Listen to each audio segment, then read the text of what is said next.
Hello, this next quotation is all about status.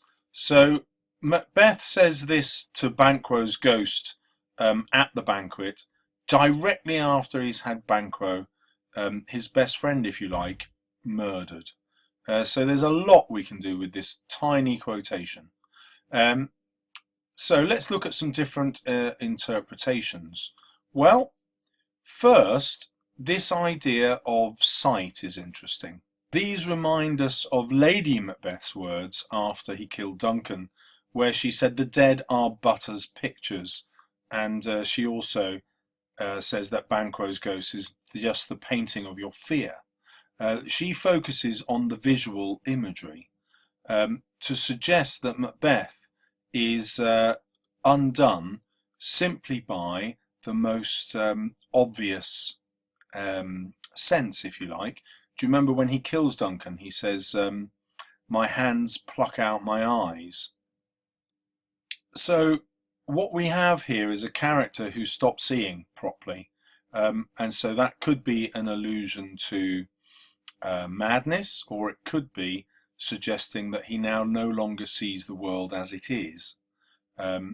Now, if you want some different interpretations here, we can take a few leaps. So one way, the conventional way, would be to say that he no longer sees the world in Christian terms because he has allied himself to Satan, to the devil, gone against God, and consequently he can no longer see straight. So that's the conventional view, and he gets punished for going against God's wishes. He gets punished for killing God's appointed king, Duncan. So there's the conventional view. But some readers look at Shakespeare and wonder whether he was in fact an atheist. And here we could argue that Macbeth is somehow seeing the world as it really is. Once he strips away the idea of God, he sees evil.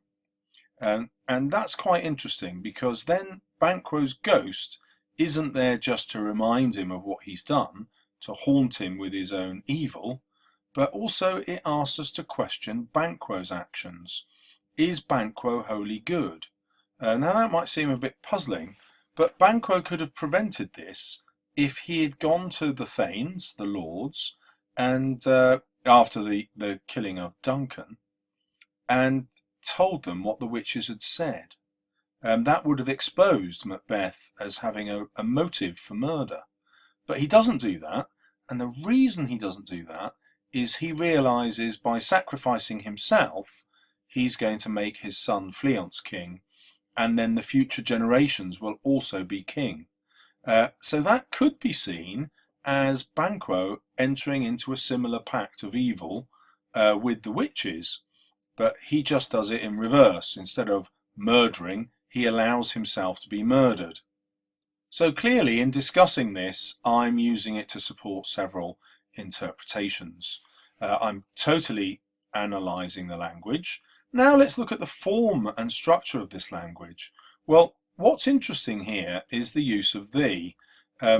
So you will be used to thinking of it as an old-fashioned form of you, but it's really more than that. And the best way to illustrate it to you is to consider the French tu, which is you, but in an informal sense that you would use with an equal, and vous, which is formal, which you'd use with someone who was socially superior to you or your elder.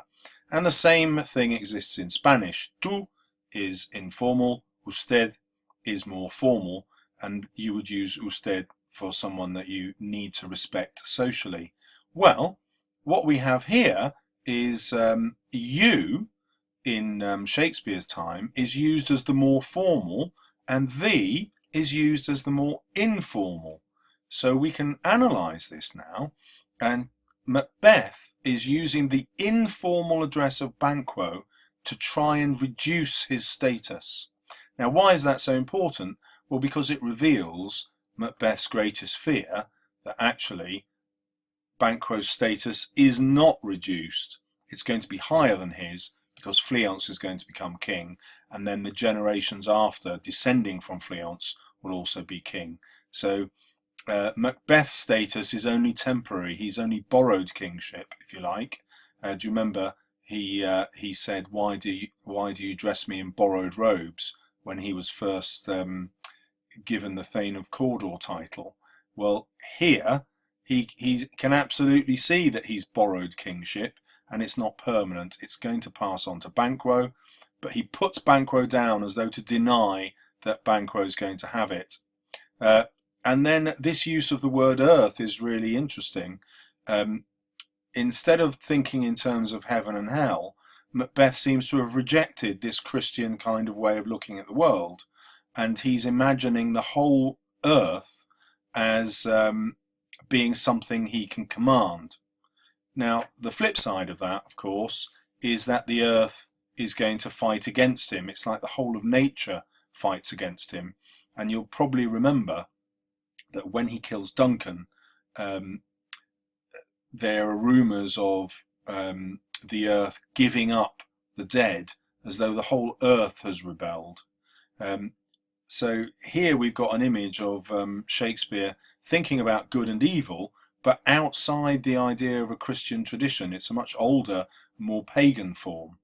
And you've got a choice of deciding whether that's the true nature, so Christianity is imposed on top of that, but is actually not particularly real, or you could link it to paganism and the idea that this is evil because it's anti-Christian. So it's really up to you, depending on which way you want to say Shakespeare's going here. And then finally, I'm going to focus on the imperative verbs here. So these commands that begin the sentence: quit my sight, and you've got the alliteration of the T's here to make it final. But then you've got the instruction here: let the earth hide thee. This is a much softer command. It's almost a please.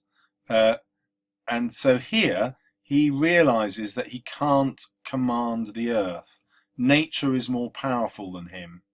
And it's possibly a realization that the witches are more powerful than he is as well. He might at this stage suspect that there are forces greater than he can imagine that are working against him, and he's asking for them to be on his side. He just doesn't want to be reminded that Banquo's issue, Fleance, is going to become king. He just doesn't want to see Banquo's ghost, not because he's upset about what he's done, but because he's upset that he hasn't had Fleance killed, and he knows that the witch's prophecies are still going to come true. So the other vocabulary that you've been given here are the imperative verbs, and hopefully you spotted the personification here, the earth acting like a person hiding Banquo. And all that discussion of paganism, you'll see, fits exactly in AO3, the context of the time. Did Shakespeare believe in Christianity, or did he suspect that Christianity was simply a story we tell each other to explain good and evil? And this more ancient belief that predates Christianity, the worship of nature, would be called paganism. So hopefully you found that really useful. It was quite a complex argument to follow there. Do post any questions if you have them, and don't forget to subscribe if you'd like more.